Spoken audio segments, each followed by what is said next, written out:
Hello friends, welcome to my channel study for you. So guys, आज के इस video में हम लोग देखने वाले हैं जो आपका एसएससी जीडी का एग्ज़ाम होने वाला है 20 फरवरी से।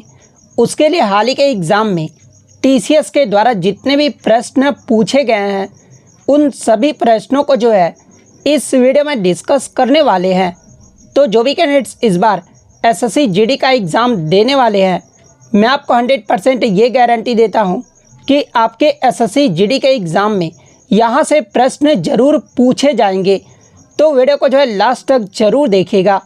और आपसे रिक्वेस्ट करता हूँ, अभी तक आपने मेरे चैनल को अगर सब्सक्राइब नहीं किया है तो एसएससी जीडी एग्ज़ाम से रिलेटेड पल पल की अपडेट के लिए जो है चैनल को सब्सक्राइब ज़रूर कर दीजिएगा। और बगल में ही आपको एक बेल आइकन यानी घंटे का निशान भी दिख रहा होगा, तो आप उसे भी जो है ज़रूर प्रेस कर दीजिएगा। तो चलिए वीडियो को स्टार्ट करते हैं।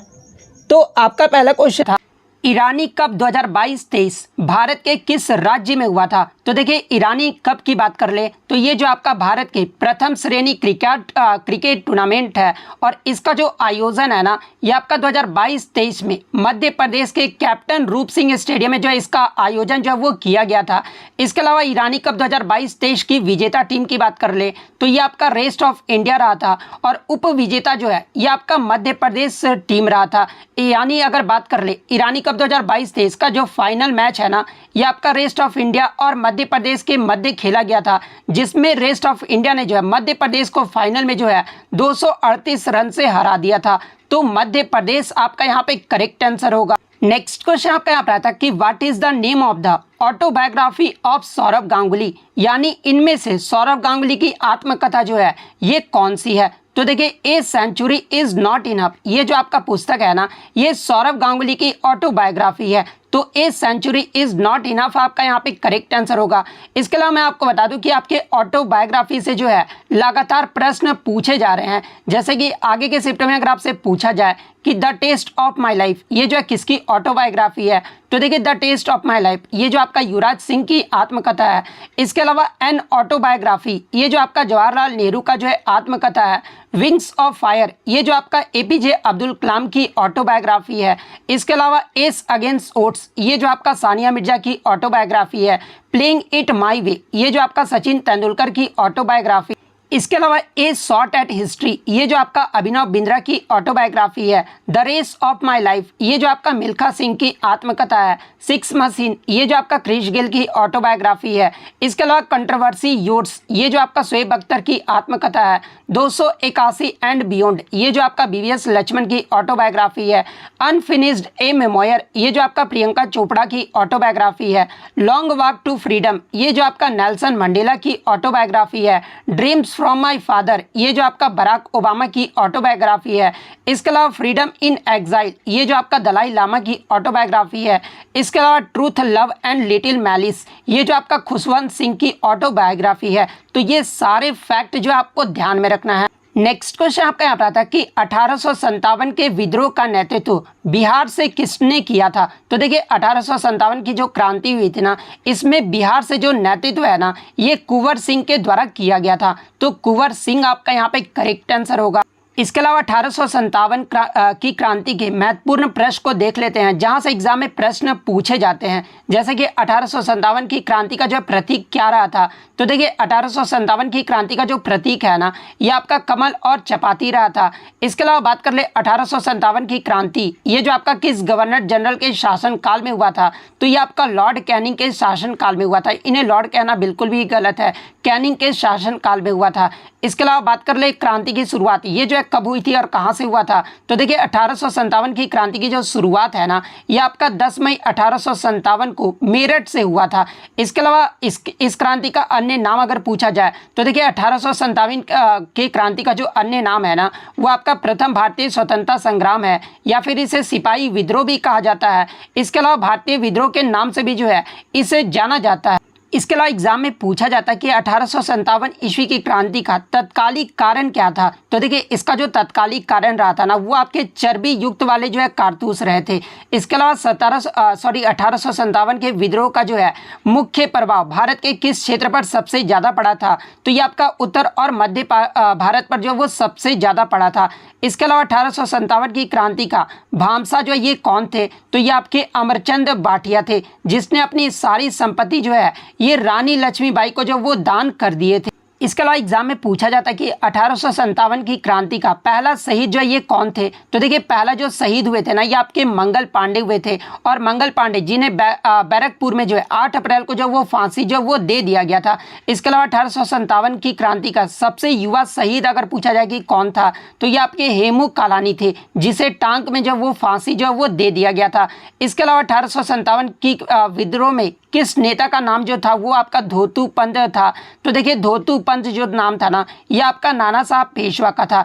इसके अलावा बात कर ले बैरकपुर छावनी से जो है इसका विद्रोह का जो कमान है ना ये किसके द्वारा संभाला गया था। तो देखिए बैरकपुर छावनी से जो इस विद्रोह का जो कमान है ना ये मंगल पांडे के द्वारा जो वो संभाला गया था। इसके अलावा मंगल पांडे को कब फांसी दी गई थी। तो देखिए मंगल पांडे को जो है ये आपका 8 अप्रैल 1857 को जो है फांसी जो वो दिया गया। इसके अलावा अन्य विद्रोह स्थल के नेतृत्वकर्ता की बात कर ले तो दिल्ली देखिए 1857 की क्रांति में दिल्ली से जो नेतृत्व है ना ये बहादुर शाह द्वितीय ने किया था। लखनऊ से जो नेतृत्व है ये आपके बेगम हजरत महल के द्वारा किया गया था। कानपुर से जो नेतृत्व है ये आपका नाना साहब के द्वारा किया गया था। झांसी से जो नेतृत्व है ये रानी लक्ष्मीबाई ने किया था। इलाहाबाद से जो नेतृत्व है ये आपका लियाकत अली के द्वारा किया गया था। इसके अलावा बनारस से जो आपके नेतृत्व किए थे ये आपके जनसाधारण ने किए थे। और बिहार से जो आपके नेतृत्व है वो आपके कुंवर सिंह के द्वारा किया गया था। इसके अलावा बात कर ले फतेहपुर से जो है ये आपका नेतृत्व जो है वो किसके द्वारा किया गया था। तो देखिए फतेहपुर से जो नेतृत्व है ना ये आपके अजीमुल्ला के द्वारा जो है वो किया गया।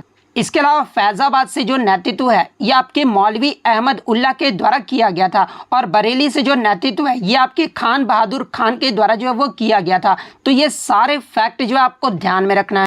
नेक्स्ट क्वेश्चन आपका यहाँ पर आता है कि नरेंद्र मोदी स्टेडियम ये जो आपका किस राज्य में स्थित है। तो देखिए नरेंद्र मोदी स्टेडियम की बात कर ले तो ये जो आपका विश्व का सबसे बड़ा क्रिकेट स्टेडियम है और ये जो आपका गुजरात के अहमदाबाद में स्थित है। तो गुजरात आपका यहाँ पे करेक्ट आंसर होगा। इसके अलावा मैं आपको बता दूं कि नरेंद्र मोदी स्टेडियम का जो पुराना नाम था ना वो आपका सरदार पटेल स्टेडियम था। और इनका नाम जो वो कब बदला गया था। तो देखिए 24 फरवरी 2021 को इसका नाम बदलकर जो है नरेंद्र मोदी स्टेडियम जो है वो कर दिया गया था। तो ये फैक्ट भी आप ध्यान में रखिएगा। नेक्स्ट क्वेश्चन आपका यहाँ पर था कि महाबोधि मंदिर ये जो आपका किस राज्य में स्थित है। तो देखिए महाबोधि मंदिर की बात कर ले तो ये आपका बिहार राज्य के बोधगया में स्थित है। तो बिहार आपका यहाँ पे करेक्ट आंसर होगा। इसके अलावा बात कर ले महाबोधि मंदिर का निर्माण ये जो है किसके द्वारा करवाया गया था। तो ये आपके सम्राट अशोक के द्वारा 3री शताब्दी में जो है इस मंदिर का निर्माण जो है वो करवाया गया था। तो ये फैक्ट भी आप ध्यान में रखिएगा। नेक्स्ट क्वेश्चन आपका यहाँ पर आता है कि लॉन्ग वॉक टू फ्रीडम ये जो आपका किसकी ऑटोबायोग्राफी यानी आत्मकथा है। तो देखिए लॉन्ग वॉक टू फ्रीडम ये जो आपका नेल्सन मंडेला की जो है ऑटोबायोग्राफी है। तो नेल्सन मंडेला आपका यहाँ पे करेक्ट आंसर होगा। इसके अलावा नेल्सन मंडेला की बात कर ले तो देखिए नेल्सन मंडेला जो है ये आपके दक्षिण अफ्रीका के जो है पहले अश्वेत राष्ट्रपति थे। यहाँ पर अश्वेत राष्ट्रपति के बारे में मैं आपको बता रहा हूँ, ठीक है। तो अगर एग्जाम में पूछा जाए कि दक्षिण अफ्रीका के पहले अश्वेत राष्ट्रपति कौन थे तो ये आपके नेल्सन मंडेला। और इनका जो कार्यकाल है ये आपका 1994 से 1999 तक रहा था। इसके अलावा मैं आपको बता दूं कि इन्हें जो है 1990 में जो है भारत का सर्वोच्च नागरिक सम्मान भारत रत्न से भी जो है वो सम्मानित किया गया था। और जिस प्रकार भारत का सर्वोच्च नागरिक सम्मान भारत रत्न होता है उसी प्रकार पाकिस्तान का जो सर्वोच्च नागरिक सम्मान होता है वो आपके निशाने पाकिस्तान होता है। और इन्हें 1992 में जो है पाकिस्तान के निशाने पाकिस्तान से भी जो है वो सम्मानित किया गया था। इसके अलावा मैं आपको बता दूं कि नेल्सन मंडेला जी को जो है 1993 में नोबेल शांति पुरस्कार से भी जो वो सम्मानित किया गया था। तो ये सारे फैक्ट जो आपको ध्यान में रखना है। नेक्स्ट क्वेश्चन आपका यहाँ पर था कि 2011 की जनगणना के अनुसार सबसे कम लिंगानुपात यानी सेक्स रेशियो वाला राज्य या फिर केंद्र शासित प्रदेश ये जो आपका किसका रहा था। तो देखिए इस प्रश्न में जो आपका ओवरऑल पूछा गया था, यानी राज्य या केंद्र शासित प्रदेश में किसका जो है कम लिंगानुपात रहा था। तो देखिए मैं आपको बता दूं कि 2011 की जनगणना के अनुसार सबसे कम लिंगानुपात वाला जो आपका रहा था वो आपका जो है यहाँ पर है सबसे कम जो आपका दमन और दीव का रहा था। दमन और दीव का जो आपका लिंगानुपात है ना वो आपका 1000 पुरुषों पर जो है 618 महिलाएं थी। तो दमन और दीव आपका यहाँ पे करेक्ट आंसर होगा। इसके अलावा बात कर ले आपका जो है लिंगानुपात यानी सेक्स रेशियो होता क्या है। तो देखिए प्रति 1000 पुरुषों पर जो आपकी महिलाओं की संख्या होती है ना उसे ही जो आपका लिंगानुपात जो है वो कहा जाता है। तो इस प्रश्न में तो आपका ओवरऑल पूछा गया था। अगर सबसे कम लिंगानुपात वाला सिर्फ राज्य पूछ दिया जाए तो देखिए सबसे कम लिंगानुपात वाला जो राज्य रहा था ना वो आपका हरियाणा राज्य रहा था। हरियाणा का जो लिंगानुपात है ना वो आपका प्रति 1000 पुरुषों पर जो है 879 महिलाएं थी। इसके अलावा सबसे अधिक लिंगानुपात वाला राज्य अगर पूछा जाए तो देखिए सबसे अधिक लिंगानुपात वाला जो राज्य ये आपका केरल राज्य रहा था। वहीं अगर ओवरऑल भी अगर पूछा जाए तो ये आपका केरल राज्य का ही रहा था। केरल का जो लिंगानुपात है ना वो आपका प्रति 1000 पुरुषों पर जो है 1084 महिलाएं थी। इसके अलावा अगर केंद्र शासित प्रदेश की बात कर ले कि सबसे अधिक किस केंद्र शासित प्रदेश का जो है लिंगानुपात रहा था तो ये आपका पुदुचेरी का रहा था। पुदुचेरी का जो लिंगानुपात है ना वो आपका 1000 पुरुषों पर जो है 1037 महिलाएं थी। इसके अलावा बात कर ले 2011 की जनगणना के अनुसार भारत का लिंगानुपात कितना रहा था। तो देखिए भारत का जो लिंगानुपात है ना वो आपका 1000 पुरुषों पर जो है 943 महिलाएं थी। तो ये फैक्ट भी आपको ध्यान में रखना है। नेक्स्ट क्वेश्चन आपका यहाँ पर आता कि किसने अश्व शक्ति का जो है प्रतिपादन किया था। तो देखिए मैं आपको बता दूं कि 18वीं शताब्दी में जो है स्कॉटलैंड के इंजीनियर जेम्स वाट के द्वारा जो है अश्व शक्ति का प्रतिपादन जो है वो किया गया था। तो जेम्स वाट आपका यहाँ पे करेक्ट आंसर होगा। इसके अलावा बात कर ले अश्व शक्ति का अर्थ क्या होता है। तो देखिए एक अश्व शक्ति का जो अर्थ होता है ना वो आपका 33,000 घोड़े की शक्ति के बराबर होता है। और एग्जाम में एक प्रश्न यहाँ से पूछा जाता है कि एक हॉर्स पावर इक्वल टू कितना वाट होता है। तो देखिए एक हॉर्स पावर इक्वल टू 746 वाट होता है। तो ये फैक्ट भी आपको ध्यान में रखना है। नेक्स्ट क्वेश्चन आपका यहाँ पर आता कि 42वां संविधान संशोधन ये जो आपका किस वर्ष हुआ था। तो देखिए 42वें संविधान संशोधन की बात कर ले तो ये आपका 1976 में हुआ था। तो 1976 आपका यहाँ पे करेक्ट आंसर होगा। इसके अलावा मैं आपको बता दूं कि 42वें संविधान संशोधन को जो है हमारा लघु संविधान भी जो है वो कहा जाता है। और इसी संविधान संशोधन के तहत जो है भारतीय संविधान में आपके 3 नए शब्दों को जो है वो जोड़ा गया था। और वो 3 नए शब्द कौन कौन से थे। तो पहला आपका समाजवादी, सेकंड आपका धर्मनिरपेक्ष और थर्ड आपका अखंडता। ये जो आपके 3 नए शब्द है ना ये आपके 42वें संविधान संशोधन के द्वारा ही जो है आपके जोड़े गए थे।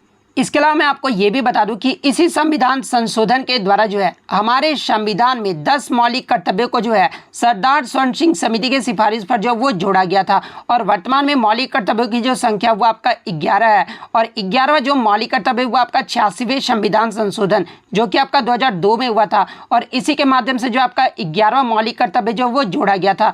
इसके अलावा अगर 44वें संविधान संशोधन की बात कर ले तो देखिए 44वां जो संविधान संशोधन हुआ था ना ये आपका 1978 में हुआ था। तो ये फैक्ट भी आपको ध्यान में रखना है। नेक्स्ट क्वेश्चन आपका यहाँ पर था कि जगन्नाथ मेला ये जो है कहाँ पर लगता है। जहाँ पे ऑप्शन में आपका जयपुर, कटक, अलवर और संबलपुर दिया गया था। तो देखिए ये जो आपका जगन्नाथ मेला है ना ये आपका राजस्थान के अलवर जिले में लगता है। तो अलवर जिला आपका यहाँ पे करेक्ट आंसर होगा।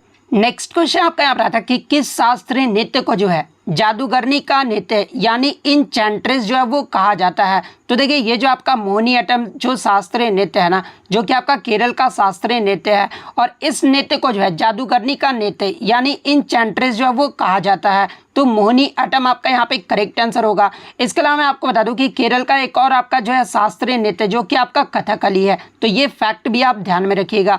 नेक्स्ट क्वेश्चन आपका यहाँ पर था कि कौन सा नृत्य जो है डंडारी नृत्य का हिस्सा है जो दिवाली के बाद गोंड जनजाति के द्वारा जो है इस नृत्य को जो वो किया जाता है। तो देखिए ये जो आपका गुसांडी जो नृत्य है ना ये आपका डंडारी नृत्य शैली का जो एक हिस्सा है जो कि आपका दिवाली के बाद गोंड जनजाति के द्वारा जो है इस नृत्य को जो वो किया जाता है। तो गुसाडी नृत्य आपका यहाँ पे करेक्ट आंसर होगा। इसके अलावा मैं आपको बता दूं कि ये जो आपका गुसाडी नृत्य है ना ये आपका तेलंगाना और आंध्र प्रदेश का जो है एक लोक नृत्य है। तो ये फैक्ट भी आपको ध्यान में रखना है। नेक्स्ट क्वेश्चन आपका यहाँ पर था कि किस नृत्य इतिहासकार को जो है 2019 में सत्रिया नृत्य को लोकप्रिय बनाने के लिए जो है असम सरकार के द्वारा माधव देव पुरस्कार से जो वो सम्मानित किया गया है। तो देखिए मैं आपको बता दूं कि डॉक्टर सुनील कोठारी जी को जो है 2019 में सत्रिया नृत्य को लोकप्रिय बनाने के लिए जो है असम सरकार के द्वारा माधवदेव पुरस्कार से जो वो सम्मानित किया गया था। तो डॉक्टर सुनील कोठारी आपका यहाँ पे करेक्ट आंसर होगा। इसके अलावा अगर सत्रिया नृत्य की बात कर ले तो देखिए ये जो आपका सत्रिया नृत्य है ना, ये आपका असम राज्य का जो है एक शास्त्रीय नृत्य है और सत्रिया नृत्य को जो है 15वीं शताब्दी में जो है शंकर देव के द्वारा जो है इस नृत्य की खोज जो है वो की गई थी। इसके अलावा मैं आपको बता दूं कि ये जो आपका सत्रिया नृत्य है ना, इसे शास्त्रीय नृत्य का दर्जा जो है वो कब दिया गया था, तो 2000 ईस्वी में जो इसे शास्त्रीय नृत्य का दर्जा जो है वो दिया गया था। तो इतने पॉइंट जो आपको ध्यान में रखना है। नेक्स्ट क्वेश्चन आपका यहाँ पर था कि 2023 ISSF वर्ल्ड कप में भारत ने जो है कितने गोल्ड मेडल जीते हैं। तो देखिए 2023 ISSF विश्व कप शूटिंग में जो है भारत के द्वारा टोटल जो आपके 7 गोल्ड मेडल जो है वो जीता गया है। और भारत जो है टोटल जो है कितने पदक जीता था, तो देखिए भारत जो है इसमें टोटल 23 पदक जीता था, जिसमें 7 गोल्ड, 4 सिल्वर और ब्रॉन्ज मेडल जो वो शामिल था। और भारत का जो रैंक रहा था ना, इसमें भारत जो है वो आपके चौथे पायदान पे रहा था और पहले पायदान पे जो आपका देश रहा था वो आपका चीन देश रहा था। तो 7 आपका यहाँ पे करेक्ट आंसर होगा। इसके अलावा अगर आगे के शिफ्टों में अगर आपसे पूछा जाए कि 2023 ISSF जूनियर विश्व कप में भारत के द्वारा जो है कितने पदक जीते गए हैं, तो देखिए जूनियर ISSF विश्व कप 2023 में जो है भारत के द्वारा टोटल 17 पदक जीते गए हैं, जिसमें आपका 6 गोल्ड मेडल, 6 जो आपका सिल्वर मेडल और 5 जो था वो आपका ब्रॉन्ज मेडल जो वो शामिल था। और भारत जो है ये आपके दूसरे पायदान पे रहा था और पहले पायदान पे भी जो आपका देश रहा था वो आपका चीन देश रहा था। चीन के द्वारा जो है टोटल जो आपके 28 पदक जीते गए थे। तो ये फैक्ट भी आपको ध्यान में रखना है। नेक्स्ट क्वेश्चन आपका यहाँ पर आता है कि भारत शासन अधिनियम 1935 से संबंधित कौन सा कथन जो आपका सही दिया गया है। तो देखिए इसके ऑप्शन तो बच्चों द्वारा मुझे नहीं मिले हैं, लेकिन मैं आपको बता दूं कि भारत शासन अधिनियम 1935 को ये जो आपका स्वीकृति है ना, ये आपका 24 जुलाई 1935 को जो है इस अधिनियम को जो वो आपका स्वीकृति मिला था। और इस अधिनियम को जो लागू है ना, ये आपका 1 अप्रैल 1937 को जो है ये अधिनियम जो है ये आपका लागू हुआ था। तो अगर ये ऑप्शन में दिया गया था तो ये आपका करेक्ट आंसर होगा। इसके अलावा मैं आपको बता दूं कि 1935 के भारत शासन अधिनियम में जो है प्रांतों में द्वैध शासन को जो वो समाप्त कर दिया गया था और वहां पर जो आपका स्वशासन यानी ऑटोनॉमी की स्थापना जो वो किया गया था। तो देखिए आपका प्रांतों में तो द्वैध शासन जो है वो समाप्त कर दिया गया था, लेकिन केंद्र में जो आपका द्वैध शासन जो है वो आपका स्थापित कर दिया गया था। और किस अधिनियम के तहत, तो ये आपका भारत शासन अधिनियम 1935 के तहत जो है वो किया गया था। इसके अलावा मैं आपको बता दूं कि इसी अधिनियम के तहत जो है अखिल भारतीय संघ की जो है स्थापना किया गया था, जिसमें राज्य और रियासतों को जो है एक इकाई की तरह जो है वो माना गया था। इसके अलावा मैं आपको बता दूं कि इसी अधिनियम में जो है केंद्र और इकाइयों के बीच 3 सूचियां यानी संघीय सूची, राज्य सूची और समवर्ती सूची के आधार पर जो है इस अधिनियम ने केंद्र और प्रांतों के बीच शक्तियों का जो विभाजन है वो कर दिया था। तो इनमें से जो भी ऑप्शन में दिया गया होगा वो आपका करेक्ट आंसर होगा। नेक्स्ट क्वेश्चन आपका यहाँ पर आता है कि मौर्य वंश में बिंदुसार के बाद जो है ये शासक जो है वो कौन बना था। तो देखिए अगर मौर्य वंश की बात कर ले तो देखिए मौर्य वंश की जो स्थापना है ना, ये चंद्रगुप्त मौर्य के द्वारा 322 ईसा पूर्व में जो वो किया गया था।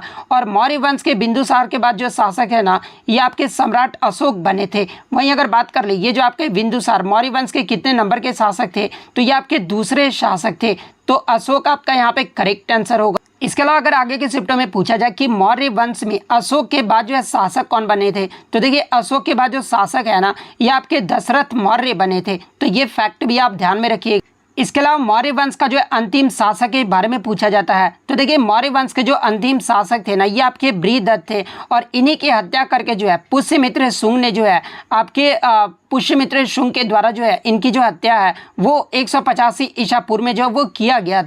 और इन्हीं की हत्या करके जो है 185 ईसा पूर्व में जो है पुष्यमित्र शुंग के द्वारा जो है शुंग वंश की स्थापना जो वो की गई थी। इसके अलावा एग्जाम में एक प्रश्न और पूछा जाता है कि मौर्य वंश जो है ये किस पर विजय प्राप्त करके जो है मौर्य वंश की स्थापना किया गया था। तो देखिए नंद साम्राज्य पर विजय प्राप्त करके जो है मौर्य वंश की जो स्थापना वो आपका 322 ईसा पूर्व में जो है वो किया गया था। नेक्स्ट क्वेश्चन आपका यहाँ पर था कि निम्नलिखित में से कौन ग्रैमी पुरस्कार जीतने वाली जो है भारत की पहली महिला है। तो देखिए ग्रैमी पुरस्कार जीतने वाली जो भारत की पहली महिला है ना, ये आपका तन्वी शाह है। और तन्वी शाह को ग्रैमी पुरस्कार कब से जो है दिया गया था, तो देखिए तन्वी शाह को जो ग्रैमी पुरस्कार है ना, ये आपका 2008 में दिया गया था। इसके अलावा तन्वी शाह ये जो आपका किस राज्य से संबंधित है, तो ये आपका तमिलनाडु राज्य से संबंधित। तो ये तो आपका प्रथम भारतीय महिला हो गया। अगर एग्जाम में पूछा जाए कि प्रथम ग्रैमी भारतीय विजेता कौन है, यानी पहला जो ग्रैमी पुरस्कार है ये किस भारतीय को दिया गया था, तो ये जो आपके पंडित रविशंकर को दिया गया था। तो ये फैक्ट भी आपको ध्यान में रखना है। नेक्स्ट क्वेश्चन आपका यहाँ पर आता है कि executive power of Indian parliament यानी संसद की कार्यपालिक शक्ति के बारे में पूछा गया था। तो देखिए कार्यपालिका संसद के जो है कृत्यों और नीतियों के लिए जो वो आपका जिम्मेदार होता है, तो कृत्यों और नीति आपका यहाँ पे करेक्ट आंसर होगा। नेक्स्ट क्वेश्चन आपका यहाँ पर था कि भारत में कौन सी मानसूनी जलवायु जो है वो पाई जाती है। तो देखिए भारत में जो ये आपका ट्रॉपिकल मानसून क्लाइमेट यानी उष्णकटिबंधीय मानसून जलवायु जो है वो पाया जाता है। तो उष्णकटिबंधीय मानसूनी जलवायु आपका यहाँ पे करेक्ट आंसर होगा। नेक्स्ट क्वेश्चन आपका यहाँ पर आता है कि केरल में मानसून पूर्व वर्षा को जो वो क्या कहते हैं। तो देखिए केरल में मानसून पूर्व वर्षा को जो है यह आपका आम्र वर्षा कहते हैं। तो आम्र वर्षा आपका यहाँ पे करेक्ट आंसर होगा। नेक्स्ट क्वेश्चन आपका यहाँ पर आता है कि टाइसम प्रोग्राम की जो शुरुआत है ना ये कब हुई थी। तो देखिए सबसे पहले अगर हम लोग ट्राइसम प्रोग्राम के अगर फुल फॉर्म की बात कर ले तो देखिए इसका जो फुल फॉर्म होता है ना वो आपका training to rural youth for self employment होता है, यानी ग्रामीण युवाओं को स्वरोजगार के लिए प्रशिक्षण देना, ये जो इसका फुल फॉर्म होता है। और इसके अगर शुरुआत की बात कर ले तो देखिए ये जो आपका ट्राइसम प्रोग्राम है ना एक आपका केंद्र प्रायोजित कार्यक्रम है जिसे 15 अगस्त 1979 को जो वो शुरू किया गया था। तो 15 अगस्त 1979 आपका यहाँ पे करेक्ट आंसर होगा। इसके अलावा बात कर ले ट्राइसम प्रोग्राम का जो मुख्य उद्देश्य क्या है। तो देखिए इस योजना का जो मुख्य उद्देश्य था ना वो 18 से 35 आयु वर्ग के ग्रामीण बीपीएल लोगों को जो है तकनीकी और व्यावसायिक विशेषज्ञता जो है वो प्रदान करना था। तो ये फैक्ट भी आपको ध्यान में रखना है। नेक्स्ट क्वेश्चन आपका यहाँ पर आता है कि स्वयं सहायता समूह बैंक लिंकेज जो कार्यक्रम है ना ये किसके द्वारा जो वो शुरू किया गया था। तो देखिए self help group bank linkage को जो है ये आपका असंगठित क्षेत्र को औपचारिक बैंकिंग क्षेत्र से जोड़ने के लिए जो है 1992 में नाबार्ड की पहल पर जो वो शुरू किया गया था। तो ये जो आपका किसके द्वारा शुरू किया गया था, तो ये जो आपका नाबार्ड के द्वारा जो वो शुरू किया गया था। और देखिए मैं आपको बता दूं कि इस कार्यक्रम के तहत जो है बैंकों को स्वयं सहायता समूह यानी HSG के लिए जो है बचत खाते खोलने की भी जो है अनुमति जो है वो दिया गया था। तो ये फैक्ट भी आपको ध्यान में रखना है। इसके अलावा नाबार्ड के अगर फुल फॉर्म की बात कर ले तो देखिए नाबार्ड का जो फुल फॉर्म होता है ना ये आपका national bank for agriculture and rural development होता है। और इसकी जो स्थापना है ये आपका 12 जुलाई 1982 को किया गया था। तो नाबार्ड आपका यहाँ पे करेक्ट आंसर होगा। नेक्स्ट क्वेश्चन आपका यहाँ पर आता है कि मुख्यमंत्री सीखो कमाओ योजना इससे संबंधित जो आपका कथन जो वो पूछा गया था, यानी अर्न एंड लर्न से जो आपका प्रश्न पूछा गया था। तो देखिए ये जो आपका अर्न एंड लर्न योजना है ना ये आपका मध्य प्रदेश सरकार ने औपचारिक शिक्षा प्राप्त युवाओं को जो है पंजीकृत औद्योगिक एवं व्यावसायिक प्रतिष्ठानों को ऑन द जॉब ट्रेनिंग की सुविधा देने के लिए जो है आपका ये आपका सीखो कमा योजना जो है ये आपका मध्य प्रदेश के द्वारा जो है वो लागू किया गया था। और इसमें आपका जो है एक ऑप्शन दिया गया था कि इसमें जो है लैपटॉप जो है वो दी जाती है। तो देखिए मैं आपको बता दूं कि सीखो कमा योजना के तहत जो है आपको कोई भी लैपटॉप जो वो नहीं दिया जाता है। तो ये वाला ऑप्शन जो था ना वो आपका यहाँ पे करेक्ट आंसर होगा। नेक्स्ट क्वेश्चन आपका यहाँ पर आता है कि ब्लड में कैल्शियम की कमी से जो है कौन सा रोग होता है। तो देखिए ब्लड में अगर यानी खून में हमारे खून में कैल्शियम की कमी हो जाती है ना तो हमें जो है हाइपोकैल्सीमिया जो है वो आपका रोग हो जाता है। तो हाइपोकैल्सीमिया आपका यहाँ पे करेक्ट आंसर होगा। इसके अलावा मैं आपको बता दूं कि हमारे ब्लड में कैल्शियम की अगर अधिक मात्रा हो जाती है ना तो आपका जो कौन सा रोग होता है, ये तो आपका कैल्शियम की कमी से जो आपका जो रोग होता है ये आपका हाइपोकैल्सीमिया होता है। लेकिन अगर अधिक हो जाता है ना कैल्शियम तो ये आपका हाइपर कैल्सीमिया होता है। और ये जो आपका हाइपर कैल्सीमिया ना ये मुख्य जो है आपका अतिरिक्त पैथोराइड हार्मोन के कारण होता है। और पैथोराइड हार्मोन के कारण जो है ये आपका हाइपोकैल्सीमिया होता है। और ये जो आपका विटामिन डी की कमी के कारण भी होता है। तो ये फैक्ट भी आपको ध्यान में रखना है। यानी अगर अत्यधिक पैथोराइड हार्मोन हो जाता है तो आपका कौन सा रोग होता है, तो ये आपका हाइपर कैल्सीमिया होता है। वहीं अगर पैथोराइड हार्मोन यानी पैथोराइड हार्मोन की कमी हो जाती है तो ये आपका हाइपोकैल्सीमिया होता है। नेक्स्ट क्वेश्चन आपका यहाँ पर आता है कि बप्पी लाहिरी का जो जन्म है ना ये आपका कहाँ पर हुआ था। तो देखिए बप्पी लाहिरी की बात कर ले तो इन्हें जो है बप्पी दा के नाम से भी जो है वो जाना जाता है। और ये जो आपके इंडियन सिंगर यानी भारतीय संगीतकार और कंपोजर हैं। और इनका जो जन्म है ना ये आपका 1952 में पश्चिम बंगाल के जलपाईगुड़ी में हुआ था। तो पश्चिम बंगाल आपका यहाँ पे करेक्ट आंसर हो। इसके अलावा मैं आपको बता दूं कि बप्पी लाहिरी जो है ये आपके गिनीज वर्ल्ड रिकॉर्ड्स में भी जो है वो नाम जो है वो दर्ज करवा चुके हैं। कब दर्ज करवाए थे? तो 1986 में उन्होंने जो है एक वर्ष में जो है 180 से अधिक गाने रिकॉर्ड जो वो दर्ज करवाए थे, जो कि गिनीज वर्ल्ड ऑफ रिकॉर्ड्स में जो ये आपका मान्यता जो वो दिया गया था। तो ये फैक्ट भी आपको ध्यान में रखना है। सेकेंड शिफ्ट में जो आपका पहला क्वेश्चन आया था कि पानीपत का तीसरा युद्ध ये जो है कब हुआ था? तो देखिए पानीपत का जो तीसरा युद्ध है ना, ये आपका अहमद शाह अब्दाली और मराठा सेनापति सदाशिवराव भाऊ के मध्य जो है ये आपका 14 जनवरी 1761 को लड़ा गया था, जिसमें अहमद शाह अब्दाली जो है ये आपका विजय रहा था और मराठा सेनापति की जो है वो हार हो गई थी। तो 14 जनवरी 1761 आपका यहाँ पे करेक्ट आंसर होगा। इसके अलावा पानीपत के प्रथम युद्ध की बात कर ले तो देखिए पानीपत का जो प्रथम युद्ध है यह आपका 21 अप्रैल 1526 को बाबर और इब्राहिम लोदी के मध्य लड़ा गया था, जिसमें बाबर की जो है वो विजयी हुई थी। इसके अलावा पानीपत का द्वितीय युद्ध की बात कर ले तो देखिए पानीपत का जो द्वितीय युद्ध है ना, यह आपका 5 नवंबर 1556 को अकबर के सेनापति बैरम खां और हेमू के मध्य जो है वो लड़ा गया था और पानीपत के द्वितीय युद्ध में जो है अकबर के सेनापति का जो है वो विजयी रहा था। तो ये फैक्ट भी आपको ध्यान में रखना है। नेक्स्ट क्वेश्चन आपका यहाँ पर आता कि अफगानिस्तान का जो है ऑफिशियल लैंग्वेज पूछा गया था। तो देखिए अफगानिस्तान की जो आधिकारिक भाषा है ना, यह आपका दारी और पश्तो है। तो दारी और पश्तो आपका यहाँ पे करेक्ट आंसर होगा। इसके अलावा मैं आपको बता दूं कि प्रीवियस शिफ्टों में जो है आपका चीन का जो है आधिकारिक भाषा पूछा गया था। तो देखिए चीन का जो ऑफिशियल लैंग्वेज है ना, यह आपका मंदारिन है। इसके अलावा एशियन कंट्री के ऑफिशियल लैंग्वेज की बात कर ले तो देखिए बांग्लादेश का जो आपका ऑफिशियल लैंग्वेज है यह आपका बंगाली है। पाकिस्तान का जो ऑफिशियल लैंग्वेज है ये आपका उर्दू है। नेपाल का जो ऑफिशियल लैंग्वेज है ये आपका नेपाली है। इसके अलावा श्रीलंका का जो आपका ऑफिशियल लैंग्वेज है ये आपका सिंघली और तमिल है। म्यांमार का जो ऑफिशियल लैंग्वेज यानी आधिकारिक भाषा है ये आपका बर्मी है। तो ये फैक्ट भी आपको ध्यान में रखना है। नेक्स्ट क्वेश्चन आपका यहाँ पर था कि which element in group 1 of the periodic table that tarnishes on exposure to air, यानी आवर्त सारणी के समूह 1 में कौन सा तत्व है जो वायु के संपर्क में आने पर जो है यह आपका धूमिल जो है वो हो जाता है?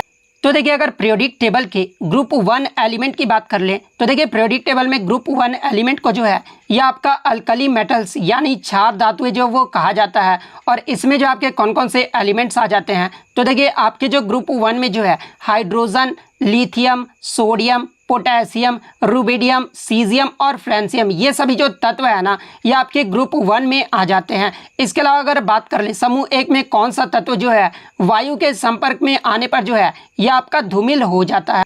तो देखिए मैं आपको बता दूं कि ये जो आपका सोडियम और पोटेशियम तत्व होता है ना, ये पानी के साथ बहुत तीव्रता से जो है वो प्रतिक्रिया करता है और हवा में आसानी से जो है ये आपका धूमिल हो जाता है। तो आपके ऑप्शन में जो है सोडियम दिया गया था, तो सोडियम आपका यहाँ पे करेक्ट आंसर होगा। इसके अलावा अगर सोडियम की बात कर ले तो देखिए सोडियम का जो सिंबल होता है वो आपका Na होता है और इसका जो एटॉमिक नंबर है वो आपका 11 होता है। इसके अलावा पोटेशियम का जो सिंबल होता है वो आपका K होता है और इसका जो एटॉमिक नंबर है ना ये आपका 19 होता है। इसके अलावा एग्जाम में जो है सोडियम का आपका लैटिन नेम पूछा जाता है। तो देखिए सोडियम का जो लैटिन नेम होता है ना ये आपका नाइट्रियम होता है। और वहीं अगर पोटासियम के लैटिन नेम की बात कर ले तो देखिए पोटेशियम तत्व का जो लैटिन नेम होता है ना ये आपका कैलियम होता है। तो ये फैक्ट भी आपको ध्यान में रखना है। नेक्स्ट क्वेश्चन आपका यहाँ पर आता है कि गुआ और नोआ मुंडी ये जो आपका लौ अयस्क है ना ये जो आपका ये किस राज्य में स्थित है? तो देखिए ये जो आपका गुआ और नोआ मुंडी है ना ये आपका लौ अयस्क के खनन के लिए प्रसिद्ध है और ये जो आपका झारखंड राज्य में स्थित है। तो झारखंड आपका यहाँ पे करेक्ट आंसर होगा। इसके अलावा बात कर ले भारत में लौ अयस्क का सबसे ज़्यादा उत्पादन किस राज्य में होता है? तो देखिए भारत के लौ अयस्क का जो सबसे ज़्यादा उत्पादन है ना ये आपका उड़ीसा राज्य में होता है। इसके अलावा लौ अयस्क के अन्य क्षेत्र की बात कर ले तो देखिए ये जो आपका रावघाट खदान है ये आपका छत्तीसगढ़ राज्य में स्थित है। गुरु मिहिसानी की बात कर ले तो देखिए ये जो आपका गुरु मिहिसानी है ना ये आपका उड़ीसा राज्य में स्थित है। इसके अलावा ये जो आपका कुद्रेमुख लौ अयस्क खदान है ना ये आपका कर्नाटक राज्य में स्थित है। तो ये फैक्ट भी आपको ध्यान में रखना है। नेक्स्ट क्वेश्चन आपका यहाँ पर था कि भारत ने किस देश को हराकर जो है महिला जूनियर हॉकी एशिया कप 2023 का खिताब जो है ये जीता है? तो देखिए मैं आपको बता दूं कि महिला जूनियर हॉकी एशिया कप 2023 का जो विजेता टीम है ना ये आपका भारत देश रहा है और भारत ने फाइनल में जो है दक्षिण कोरिया को 2-1 से हराकर जो ये विजेता बना है। तो दक्षिण कोरिया आपका यहाँ पे करेक्ट आंसर होगा। इसके अलावा बात कर ले महिला जूनियर हॉकी एशिया कप 2023, इसका आयोजन जो है ये कहाँ पर किया गया था? तो ये आपके जापान के काकामिगाहारा में जो है इसका आयोजन जो है वो किया गया था। इसके अलावा मैं आपको बता दूं कि महिला जूनियर हॉकी एशिया कप 2023 का जो सबसे सफल टीम यानी सबसे ज़्यादा जो खिताब है ये किस टीम ने जीता है? तो ये दक्षिण कोरिया की टीम ने जीता है। दक्षिण कोरिया के द्वारा जो है इसका जो है वो 4 खिताब जो वो जीता गया है। इसके अलावा अगर पुरुष जूनियर हॉकी एशिया कप 2023 की बात कर ले तो देखिए इसका भी जो विजेता टीम है वो भारत रहा है और भारत ने फाइनल में जो है पाकिस्तान को 2-1 से हराकर जो है इसका खिताब जीत लिया है। तो ये फैक्ट भी आपको ध्यान में रखना है। नेक्स्ट क्वेश्चन आपका यहाँ पर था कि भारत के दोनों सदन यानी दोनों सदन कहने का मतलब कि लोकसभा और राज्यसभा का चुनाव है ना, ये कौन करवाता है? तो देखिए भारत के दोनों सदनों का जो चुनाव है ना, ये आपके इलेक्शन कमीशन यानी आपका निर्वाचन आयोग के द्वारा जो है इसका चुनाव जो है वो करवाया जाता है। तो निर्वाचन आयोग आपका यहाँ पे करेक्ट आंसर होगा। इसके अलावा बात कर ले राज्य विधानसभाओं और राष्ट्रपति और उपराष्ट्रपति का भी जो चुनाव है ना, ये आपके निर्वाचन आयोग के द्वारा ही जो है वो करवाया जाता है। तो ये फैक्ट भी आपको ध्यान में रखना है। इसके अलावा बात कर ले भारतीय चुनाव आयोग की स्थापना ये जो है कब हुआ था? तो देखिए भारतीय चुनाव आयोग की जो स्थापना है ना, ये आपका 25 जनवरी 1950 को जो है वो किया गया था। इसीलिए भारत में प्रतिवर्ष जो है 25 जनवरी को मतदाता दिवस जो है वो मनाया जाता है। तो ये फैक्ट भी आपको ध्यान में रखना है। इसके अलावा बात कर ले भारतीय चुनाव आयोग से संबंधित आपका कौन सा भाग और अनुच्छेद है? तो देखिए भारतीय संविधान का भाग 15 और अनुच्छेद 324 से लेकर 329 तक जो है ये आपके निर्वाचन आयोग से संबंधित है। तो ये पॉइंट भी आपको ध्यान में रखना है। नेक्स्ट क्वेश्चन आपका यहाँ पर आता है कि बुद्ध पूर्णिमा हिंदू कैलेंडर के अनुसार किस महीने में मनाया जाता है? तो देखिए बुद्ध पूर्णिमा की बात कर ले तो ये जो आपका हिंदू कैलेंडर के अनुसार बैसाख माह की पहली पूर्णिमा तिथि को जो है भगवान गौतम बुद्ध का जन्म जो है वो मनाया जाता है। तो बैसाख माह आपका यहाँ पे करेक्ट आंसर होगा। नेक्स्ट क्वेश्चन आपका यहाँ पर आता है कि गोविंद सागर झील या भाखड़ा नांगल परियोजना ये जो आपका किस राज्य में स्थित है? तो देखिए ये जो आपका गोविंद सागर झील या फिर भाखड़ा नांगल परियोजना जो है ना, ये आपका हिमाचल प्रदेश राज्य में स्थित है। तो हिमाचल प्रदेश आपका यहाँ पे करेक्ट आंसर होगा। इसके अलावा अगर भाखड़ा नांगल परियोजना की बात कर ले तो ये जो आपका सतलज नदी पर स्थित है और ये जो आपका भारत का सबसे बड़ा बहुउद्देशीय नदी घाटी परियोजना है। अगर इसके हाइट की बात कर रहे तो देखिए भाखड़ा बांध की जो हाइट है ना वो आपका 226 मीटर है और ये जो है भारत का सबसे ऊंचा गुरुत्वाकर्षण बांध भी है। और भारत का अगर सबसे ऊंचा बांध अगर पूछा जाए तो देखिए भारत का जो सबसे ऊंचा यानी सबसे लंबा जो बांध है ना, ये आपका हीराकुंड बांध है जो कि आपका उड़ीसा राज्य में स्थित है। इसके अलावा मैं आपको बता दूं कि ये जो आपका भाखड़ा नांगल बांध के तहत ही जो है ये आपका गोविंद सागर जलाशय जो वो बनाया गया है। तो ये फैक्ट भी आपको ध्यान में रखना है। इसके अलावा अन्य बांध परियोजना की बात कर ले जहां से एग्जाम में प्रश्न पूछे जाते हैं, जैसे कि टिहरी बांध ये जो आपका उत्तराखंड राज्य में भागीरथी नदी पर स्थित है। हीराकुंड बांध जो है ये आपका उड़ीसा राज्य में महानदी पर स्थित है। इसके अलावा सरदार सरोवर बांध की बात कर लें तो ये आपका गुजरात में नर्मदा नदी पर स्थित है। फरक्का बांध परियोजना की बात कर ले तो ये आपका पश्चिम बंगाल में हुगली नदी पर स्थित है। उरी बांध जो है ये आपका जम्मू कश्मीर में झेलम नदी पर स्थित है। इसके अलावा सलाल बांध परियोजना की बात कर ले तो ये आपका जम्मू कश्मीर में चिनाब नदी पर स्थित है। बगलिहार बांध के बारे में पूछा जाता तो ये भी आपका जम्मू कश्मीर के जो है चिनाब नदी पर स्थित है। इसके अलावा रंजीत सागर बांध जिसे जो है थीन बांध भी कहा जाता है, ये आपका जम्मू कश्मीर और पंजाब में जो है ये आपका रावी नदी पर स्थित है। तो ये फैक्ट भी आपको ध्यान में रखना है। नेक्स्ट क्वेश्चन आपका यहाँ पर आता है कि अनटचेबल पुस्तक के लेखक कौन है? तो देखिए ये जो आपका अनटचेबल पुस्तक है ना, ये आपके मुल्क राज आनंद के द्वारा लिखा गया है। तो मुल्क राज आनंद आपका यहाँ पे करेक्ट आंसर होगा। इसके अलावा मैं आपको बता दूं कि ये जो आपका अनटचेबल पुस्तक है ना, ये आपका 1935 में जो ये आपका प्रकाशित हुआ था और ये जो पुस्तक है ये आपका मुल्क राज आनंद का जो है ये आपका पहला उपन्यास था। इसके अलावा इनके अन्य उपन्यास की बात कर ले तो देखिए मुल्क राज आनंद का जो ये जो आपका कुली उपन्यास है ना, ये भी आपका मुल्क राज आनंद के द्वारा लिखा गया जो कि आपका 1936 में प्रकाशित हुआ था। इसके अलावा two leaves and a bird ये जो आपका उपन्यास है ना, ये भी आपका मुल्क राज आनंद के द्वारा लिखा गया था और ये भी जो आपका 1937 में जो वो प्रकाशित हुआ था। इसके अलावा अगर इनके पुरस्कार की बात कर ले तो इन्हें 1971 में जो है साहित्य अकादमी पुरस्कार से सम्मानित किया गया था। 1968 में पद्म भूषण पुरस्कार से सम्मानित किया गया था और 1953 में जो है इन्हें अंतर्राष्ट्रीय शांति पुरस्कार से सम्मानित किया गया था। तो ये फैक्ट भी आपको ध्यान में रखना है। नेक्स्ट क्वेश्चन आपका यहाँ पर आता है कि स्वस्थ प्रतिरक्षा प्रणाली या फिर कम प्रकाश में देखने की क्षमता और स्वस्थ त्वचा के लिए जो है कौन सा विटामिन जो वो आवश्यक होता है। तो देखिए स्वस्थ प्रतिरक्षा प्रणाली और स्वस्थ त्वचा के लिए जो है ये आपका विटामिन ए आवश्यक होता है। तो विटामिन ए आपका करेक्ट आंसर होगा। इसके अलावा विटामिन ए के रासायनिक नाम की बात कर ले तो देखिए विटामिन ए का जो रासायनिक नाम होता है वो आपका रेटिनॉल होता है और इसकी कमी से जो ये आपका रतौंधी रोग होता है। विटामिन बी के अगर रासायनिक नाम की बात करें तो इसका जो नाम होता है वो आपका थायमिन होता है और इसकी कमी से जो ये आपका बेरी रोग होता है। विटामिन सी का अगर रासायनिक नाम पूछा जाए तो इसका जो रासायनिक नाम है वो आपका एस्कॉर्बिक एसिड होता है और विटामिन सी की कमी से जो ये आपका स्कर्वी रोग होता है। इसके अलावा विटामिन डी का अगर रासायनिक नाम पूछा जाए तो देखिए इसका जो रासायनिक नाम है वो आपका कैल्सीफेरोल होता है और इसकी कमी से जो आपका रिकेट्स नामक रोग होता है। विटामिन ई का जो रासायनिक नाम है वो आपका टोकोफेरोल होता है और इसकी कमी से जो ये आपका बांझपन होता है। इसके अलावा विटामिन के अगर रासायनिक नाम की बात कर ले तो देखिए इसका जो रासायनिक नाम है ये आपका फिलिक्यूनोन होता है और इसकी कमी से जो आपका रक्त का धक्का जो वो नहीं जम पाता है। तो ये फैक्ट भी आपको ध्यान में रखना है। नेक्स्ट क्वेश्चन आपका यहाँ पर आता है कि 2022 में किस कुचिपुड़ी नृत्यांगना को जो है पद्मश्री अवार्ड से सम्मानित किया गया था। तो देखिए ये जो आपका गदाम पद्मजा रेड्डी है ना, इनका जो संबंध है ये आपका कुचिपुड़ी नृत्य से है और इन्हें कुचिपुड़ी नृत्य के लिए 2022 में जो है पद्मश्री अवार्ड से सम्मानित किया गया था। तो गदाम पद्मजा रेड्डी आपका यहाँ पे करेक्ट आंसर होगा। इसके अलावा मैं आपको बता दूं कि गदाम पद्मजा रेड्डी ये सम्मान पाने वाली जो है तेलंगाना की पहली व्यक्ति थी। तो ये फैक्ट भी आपको ध्यान में रखना है।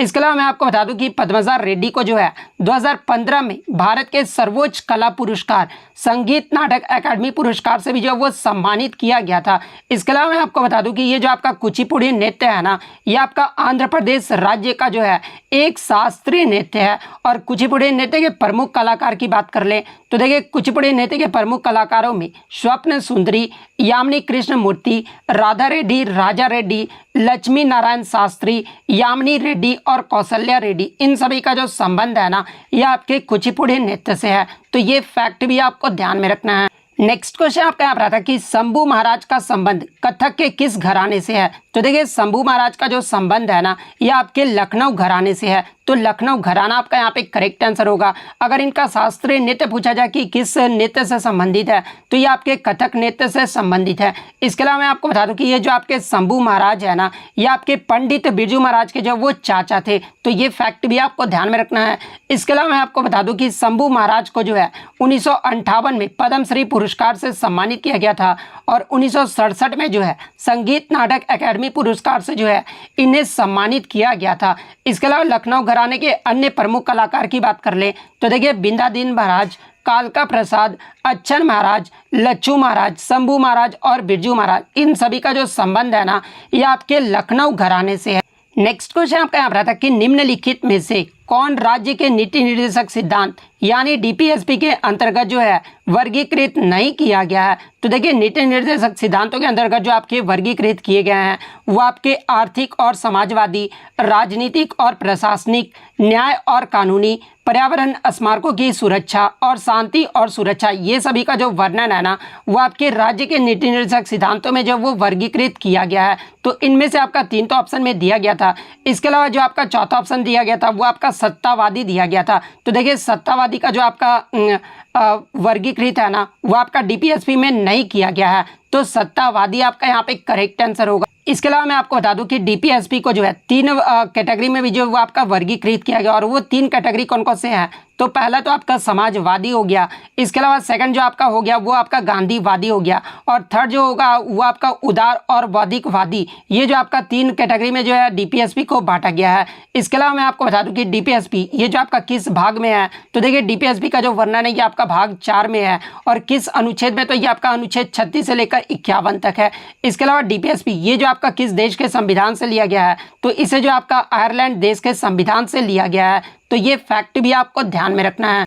नेक्स्ट क्वेश्चन आपका यहाँ पर आता है कि अरब सागर यानी अरेबियन सी में जो है किस महासागर का विस्तार है? तो देखिए अरब सागर में जो ये आपका हिंद महासागर का विस्तार है, तो हिंद महासागर आपका यहाँ पे करेक्ट आंसर होगा। इसके अलावा कितने प्रकार के महासागर होते हैं? तो देखिए आपके जो है 5 प्रकार के महासागर होते हैं, जो कि सबसे बड़ा जो महासागर होता है ना वो आपका प्रशांत महासागर होता है। सेकंड आपका अटलांटिक महासागर होता है। तीसरा सबसे बड़ा जो महासागर ये आपका हिंद महासागर होता है। उसके बाद आपका दक्षिणी महासागर होता है। उसके बाद आपका आर्कटिक महासागर होता है, यानी सबसे छोटा जो महासागर होता है ना वो आपका आर्कटिक महासागर होता है। तो ये फैक्ट भी आपको ध्यान में रखना है। नेक्स्ट क्वेश्चन आपका यहाँ पर आता है कि नटवरी लोक नृत्य शैली ये जो आपका किस शास्त्रीय नृत्य का अंग है? तो देखिए ये जो आपका नटवरी लोक नृत्य शैली है ना ये आपका कथक नृत्य का जो है एक अंग है। और कथक जो है ये कहाँ का शास्त्रीय नृत्य है? तो ये आपका उत्तर प्रदेश राज्य का एक शास्त्रीय नृत्य है। तो कथक नृत्य आपका यहाँ पे करेक्ट आंसर होगा।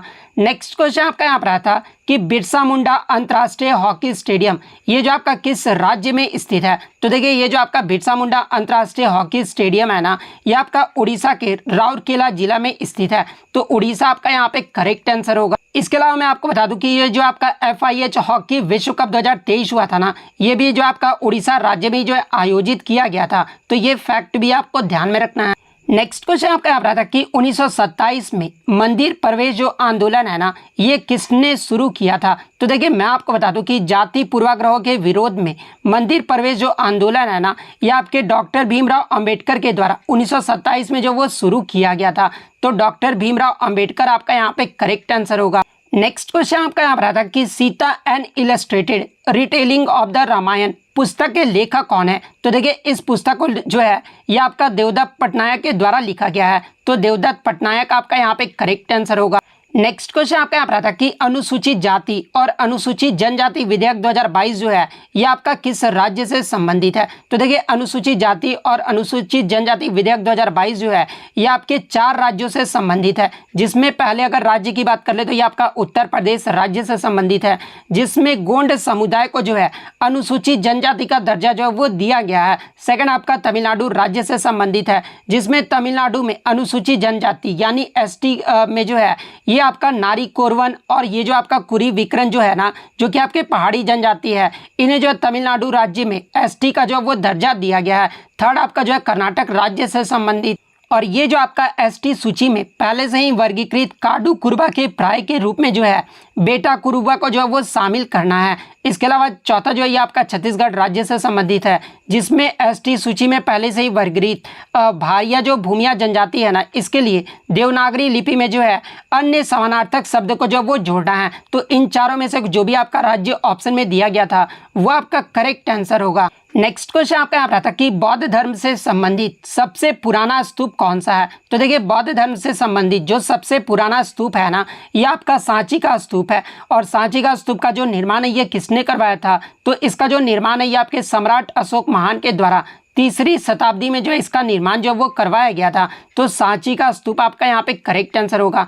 इसके अलावा बात कर ले सांची का स्तूप ये जो आपका किस राज्य में स्थित है? तो ये आपके भारत के मध्य प्रदेश राज्य के जो है रायसेन जिले में स्थित है। तो ये फैक्ट भी आपको ध्यान में रखना है। नेक्स्ट क्वेश्चन आपका यहाँ पर आता कि कासाद मस्ती जिसे जो है विजय उत्सव भी कहा जाता है ये जो आपका मणिपुर के किस जनजाति के द्वारा जो है वो मनाया जाता है? तो देखिए विजय उत्सव जो है ये आपका मणिपुर राज्य में मनाया जाता है और मणिपुर के जो है ये आपके खासी समुदाय के द्वारा जो है इस उत्सव को मनाया जाता है। तो खासी समुदाय आपका यहाँ पे करेक्ट आंसर होगा। नेक्स्ट क्वेश्चन आपका यहाँ पर आता कि पंडित रविशंकर ये जो है कौन सा वाद्य यंत्र बजाते हैं, यानी पंडित रविशंकर का जो संबंध है ये किस वाद्य यंत्र से है? तो देखिए पंडित रविशंकर का जो संबंध है ना ये आपके सितार वाद्य यंत्र से है। तो सितार आपका यहाँ पे करेक्ट आंसर होगा।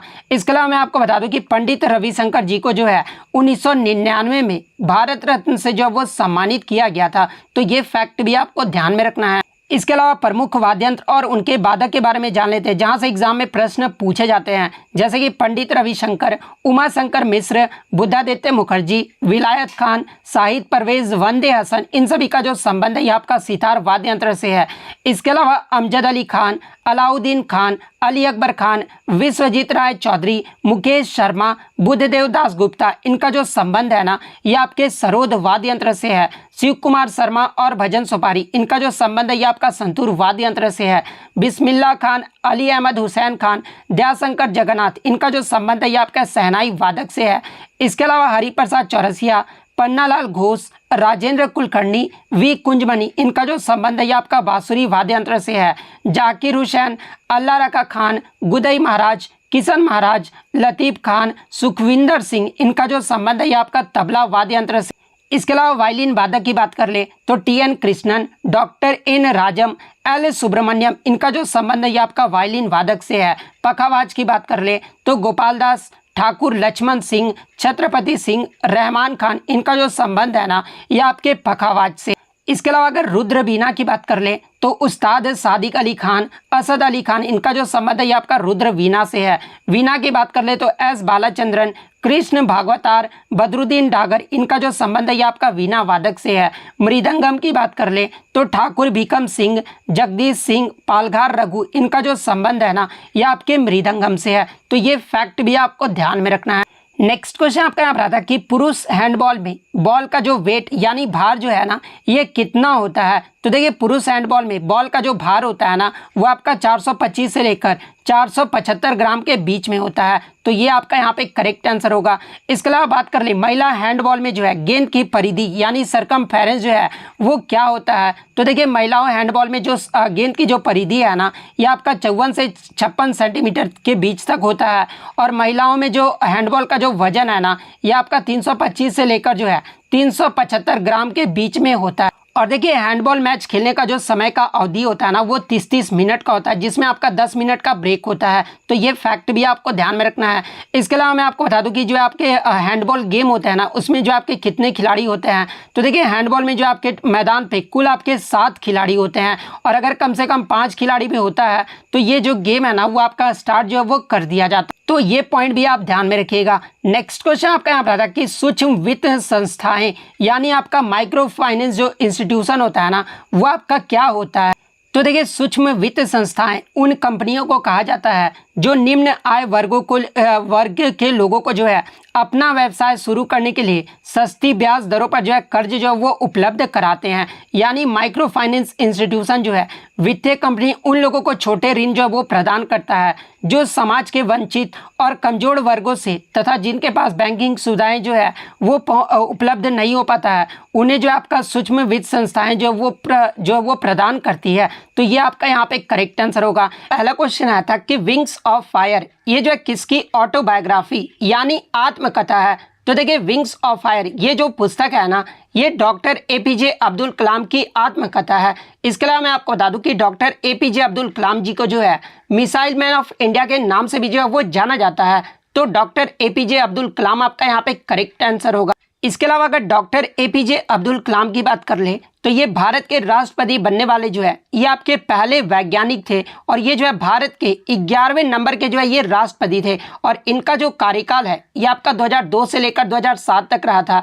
इसके अलावा मैं आपको बता दूं कि ये जो आपके सियाचिन ग्लेशियर का दौरा करने वाले भी जो है ये आपके भारत के पहले राष्ट्रपति थे। और विधानसभा चुनाव में मतदान करने वाले भी जो है ये आपके भारत के पहले राष्ट्रपति हैं।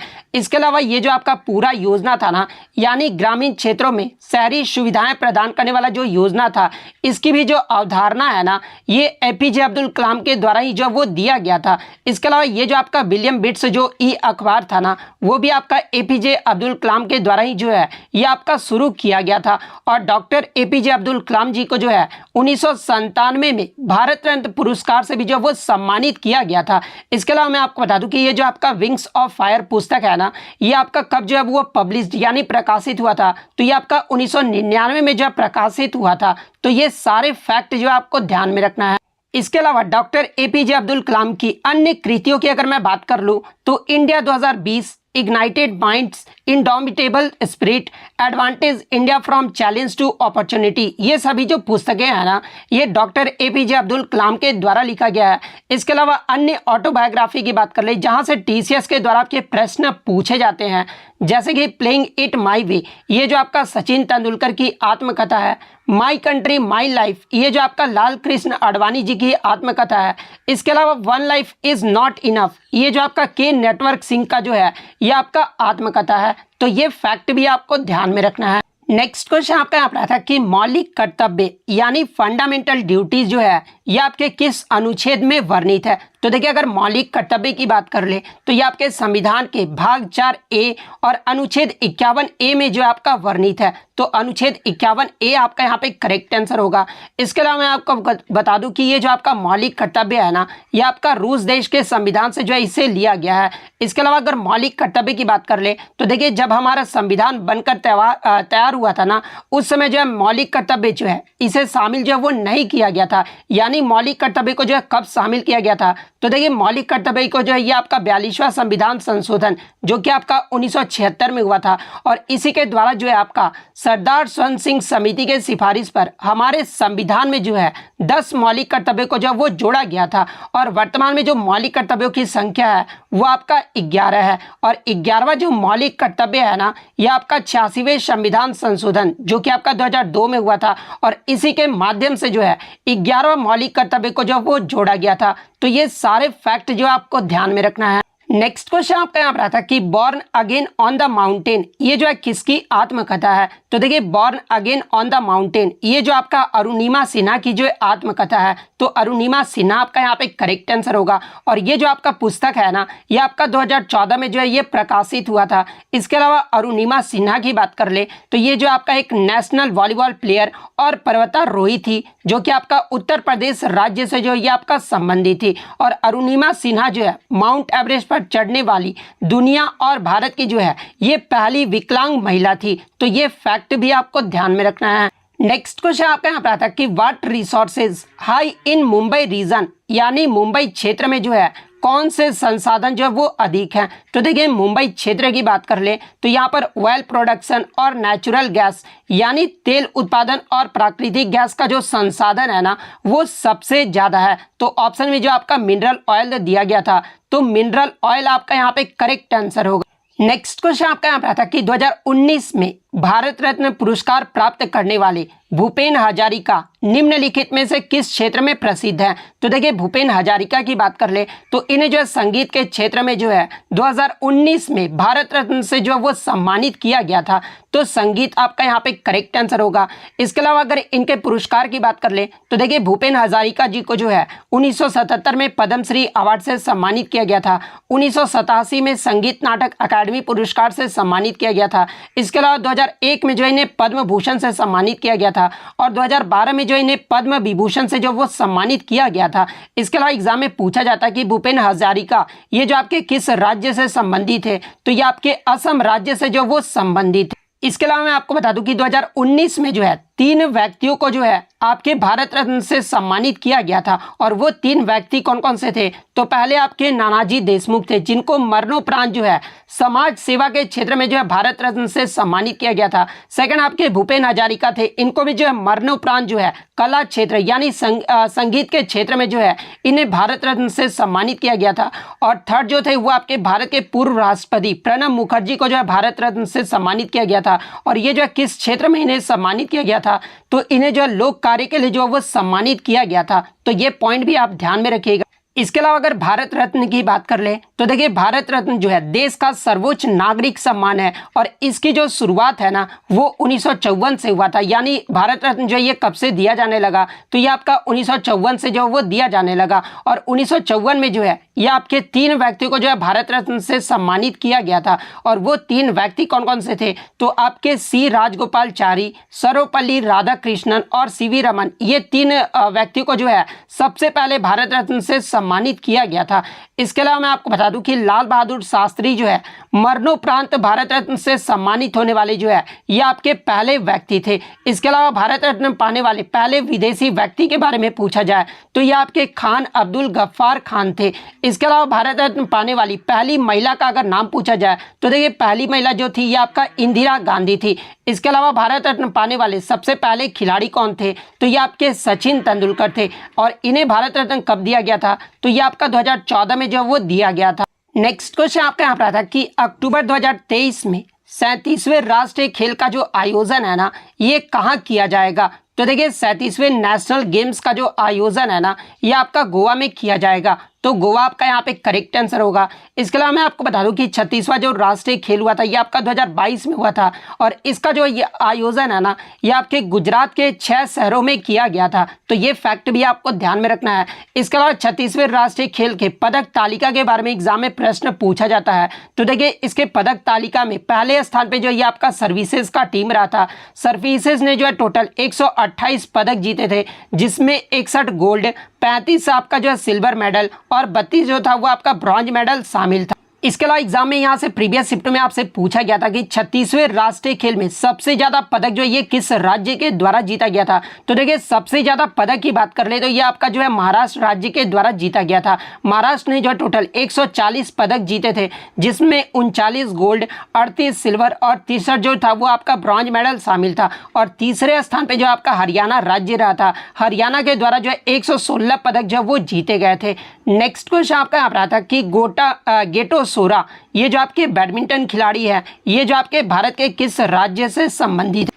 तो देखिए गेटो सोरा की बात कर ले तो ये जो आपके भारत के उभरते हुए एक बैडमिंटन सितारा खिलाड़ी हैं, जिन्होंने 2022 मलेशिया में top arena junior international badminton championship के जो है अंडर-9 वर्ग में जो है ये जीत हासिल किए थे। और उसी में जो है ये आपका जो है बहुत ज़्यादा वो नाम कमाए थे, जिसमें गेटो सोरा जो है ये आपके अरुणाचल प्रदेश से संबंधित है। तो अरुणाचल प्रदेश आपका यहाँ पे करेक्ट आंसर होगा। नेक्स्ट क्वेश्चन आपका यहाँ पर था कि गजल सम्राट के नाम से ये जो है किसे जाना जाता है। तो देखिए गजल सम्राट के नाम से जो है ये जगजीत सिंह को जाना जाता है। तो जगजीत सिंह आपका यहाँ पे करेक्ट आंसर होगा। इसके अलावा मैं आपको बता दूं कि जगजीत सिंह को जो है 2003 में भारत सरकार के द्वारा कला के क्षेत्र में जो है इन्हें पद्म भूषण से जो है सम्मानित किया गया था। तो ये फैक्ट भी आपको ध्यान में रखना है। नेक्स्ट क्वेश्चन आपका यहाँ पर था कि Sankirtana and Raas are aspects of which dance, यानी संकीर्तन और रास ये जो है किस नृत्य के पहलू है। तो देखिए ये जो आपका संकीर्तन और रस जो है ना, ये आपके मणिपुरी नृत्य के जो है वो पहलू हैं। तो मणिपुरी नृत्य आपका यहाँ पे करेक्ट आंसर होगा। इसके अलावा मणिपुरी नृत्य ये जो है किस राज्य का शास्त्रीय नृत्य है। तो ये आपका मणिपुर राज्य का एक शास्त्रीय नृत्य है। नेक्स्ट क्वेश्चन आपका यहाँ पर था कि आईसीसी 2023 ओडीआई जो विश्व कप होगा ना, इसमें जो है कितने टीमें जो है वो पार्टिसिपेट करेगी। तो देखिए आईसीसी 2023 का जो आपका ओडीआई विश्व कप होगा ना, ये आपका भारत देश में आयोजित किया जाएगा। और इसमें जो है टोटल आपके 10 टीमें जो है वो भाग लेगी। तो 10 टीम आपका यहाँ पे करेक्ट आंसर होगा। नेक्स्ट क्वेश्चन आपका यहाँ पर था कि white type of vegetation is found in the Sundarbans delta, यानी सुंदरबन डेल्टा में जो है किस प्रकार के वनस्पति जो है वो पाई जाती है। तो देखिए सुंदरबन डेल्टा में जो है ये आपका मैंग्रोव वनस्पति पाया जाता है। तो मैंग्रोव आपका यहाँ पे करेक्ट आंसर होगा। इसके अलावा बात कर ले ये जो आपका सुंदरबन डेल्टा ये भारत के किस राज्य में है। तो ये आपका पश्चिम बंगाल राज्य में है। तो ये फैक्ट भी आपको ध्यान में रखना है। नेक्स्ट क्वेश्चन आपका यहाँ पर था कि who is the state election commissioner appointed by, यानी राज्य चुनाव आयुक्त की जो नियुक्ति है ना, ये किसके द्वारा किया जाता है। तो देखिए राज्य चुनाव आयुक्त की जो नियुक्ति है ना, ये आपका अनुच्छेद 243 के अकॉर्डिंग आपका जो है राज्य के राज्यपाल के द्वारा जो है इनकी नियुक्ति जो है वो की जाती है। तो राज्य का राज्यपाल आपका करेक्ट आंसर होगा। इसके अलावा मैं आपको बता दूं कि मुख्य चुनाव आयुक्त और अन्य चुनाव आयुक्त की जो नियुक्ति है ना, ये भारत के राष्ट्रपति द्वारा यानी गवर्नर के द्वारा जो वो किया जाता है। तो ये फैक्ट भी आपको ध्यान में रखना है। सॉरी गवर्नर नहीं, राष्ट्रपति। तो राष्ट्रपति ये आपको बात में ध्यान में रखना है। गवर्नर में तो आपका राज्यपाल हो गया। नेक्स्ट क्वेश्चन आपका यहाँ पर था कि हिमाचल प्रदेश सरकार ने डेयरी प्रोडक्ट के लिए कौन सी योजना जो है वो शुरू की है। तो देखिए हाल ही में हिमाचल प्रदेश सरकार के द्वारा जो है हिम गंगा योजना जो है वो शुरू किया गया है। और इस योजना का जो उद्देश्य है ना, वो आपके राज्य में डेयरी उद्योग को बढ़ावा देना और समर्थन करने के उद्देश्य से जो है ये आपका हिम गंगा योजना जो है वो शुरू किया गया है। तो हिम गंगा योजना आपका यहाँ पे करेक्ट आंसर होगा। नेक्स्ट क्वेश्चन आपका यहाँ पर था कि which is the largest salt water lake in India, यानी इनमें से भारत में खारे पानी की जो है सबसे बड़ी झील कौन सी है। तो देखिए भारत में या फिर एशिया में सबसे बड़े जो खारे पानी की जो सबसे बड़ी झील है ना, ये आपका चिल्का झील है। और ये जो आपका चिल्का झील है ना, ये आपका उड़ीसा राज्य में स्थित है। तो चिल्का झील आपका यहाँ पे करेक्ट आंसर होगा। वहीं अगर एग्जाम में पूछा जाए कि भारत का सबसे लार्जेस्ट इनलैंड सैलिन वाटर, यानी भारत का सबसे बड़ा अंतर्देशीय नमक झील कौन सा है, तो ये आपका सांबर झील है जो कि आपका राजस्थान राज्य में स्थित है। इसके अलावा बात कर ले आपका जो है मीठे पानी की सबसे बड़ी झील कौन सी है, तो देखिए मीठे पानी की जो सबसे बड़ी झील है ना ये आपका उलर झील है जो कि आपका जम्मू कश्मीर में है।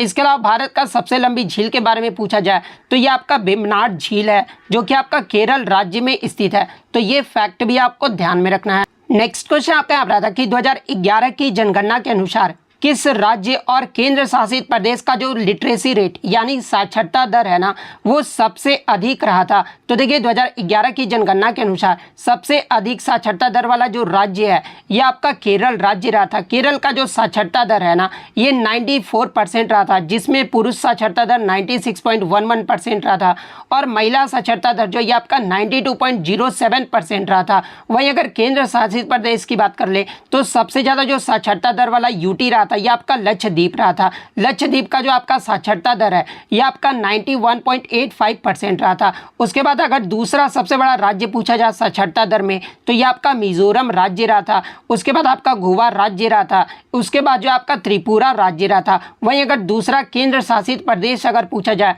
तो देखिए दूसरा जो सबसे ज़्यादा यूटी आपका रहा था साक्षरता दर में ये आपका दमन और दीव का रहा था। तो ये पॉइंट भी आपको ध्यान में रखना है। वहीं अगर भारत का साक्षरता दर पूछ ले तो देखिए भारत का जो साक्षरता दर है वो आपका 74.04% रहा था, जिसमें पुरुष साक्षरता दर जो है 82.14% रहा था और महिला साक्षरता दर जो ये आपका 65.46% रहा था।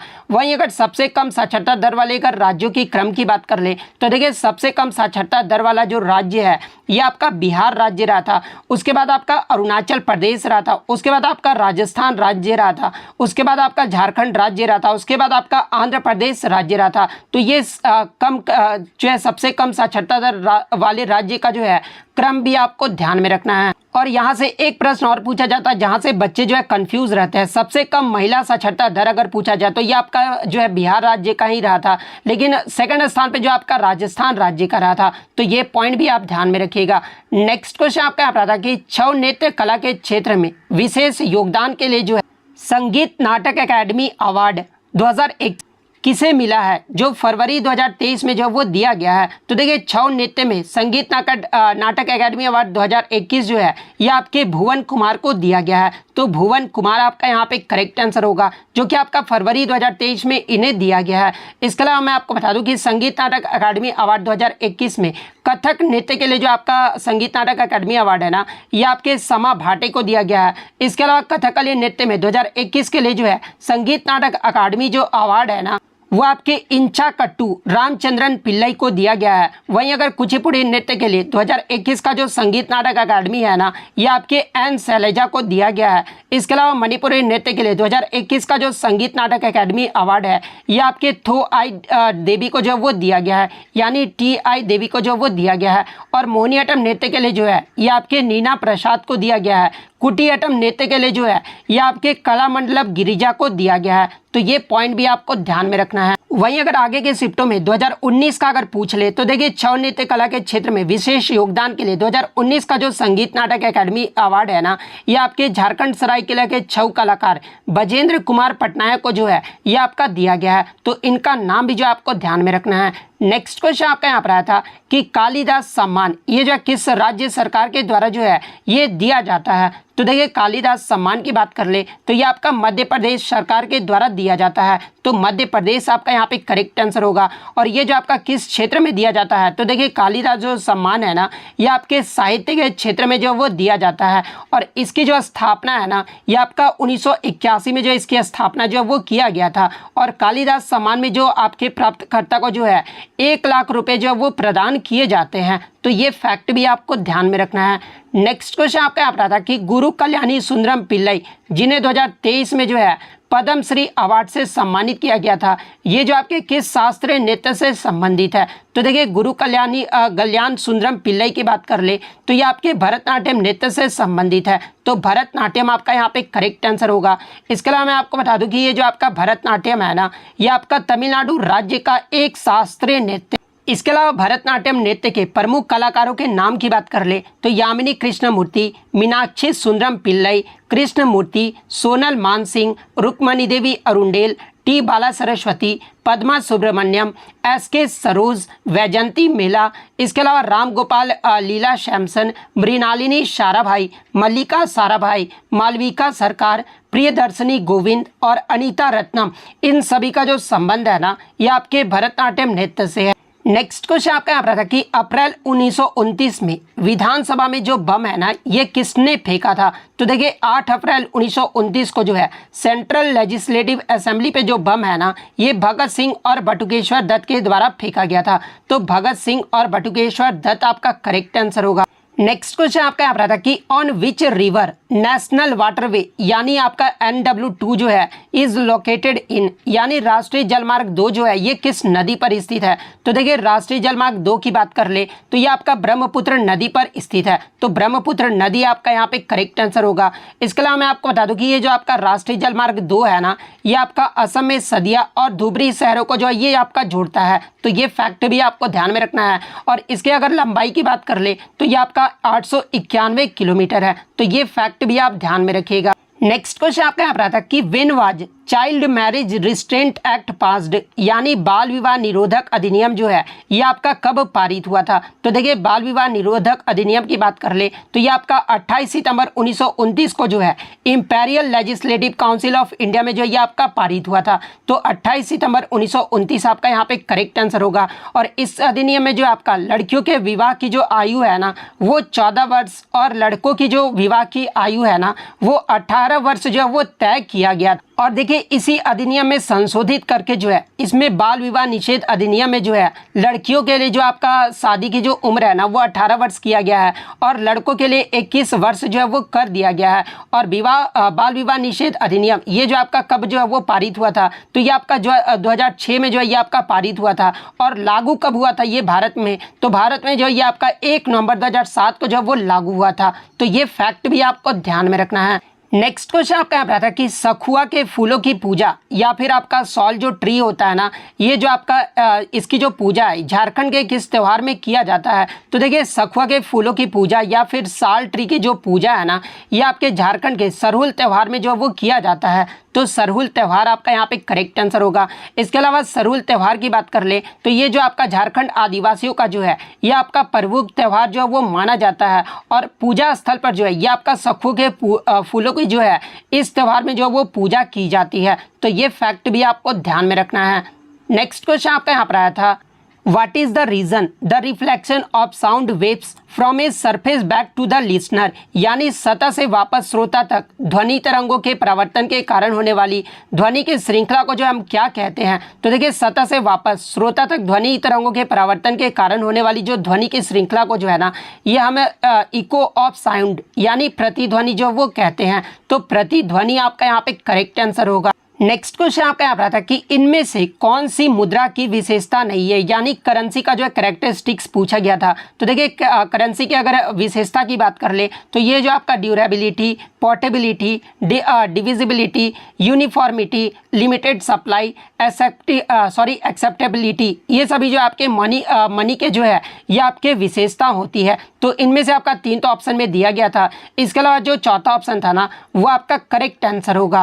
नेक्स्ट क्वेश्चन आपका यहाँ पर आता है कि स्मॉल फाइनेंस बैंक यानी लघु वित्त जो बैंक होता है ना ये किसको लोन जो है वो देता है। तो देखिए लघु वित्त बैंक की बात कर ले तो ये आपके मुख्य रूप से जो है लघु व्यवसाय इकाइयों को, छोटे और सीमांत किसानों को, सूक्ष्म और लघु उद्योग, इसके अलावा असंगठित सहित असेवित और अल्पसेवित वर्गों को ये जो आपके जो लोन है वो देते हैं। इसके अलावा बात कर ले भारत का जो है पहला लघु वित्त बैंक कौन सा था। तो देखिए भारत का जो पहला लघु वित्त बैंक था ना ये आपका कैपिटल स्मॉल फाइनेंस बैंक था जो कि आपका 24 अप्रैल 2016 को जो है 47 शाखाओं के साथ जो इसका परिचालन जो है वो शुरू किया गया था। तो इनमें से जो भी ऑप्शन में दिया गया होगा वो आपका करेक्ट आंसर होगा। नेक्स्ट अगर हम लोग इंग्लिश की बात कर ले तो बेकर्स डजन का जो है आपका आइटम जो वो पूछा गया था। तो देखिए बेकर्स डजन का जो आइटम होता है ना वो आपका 13 ऑफ समथिंग होता है। तो 13 आपका यहाँ पे करेक्ट आंसर होगा।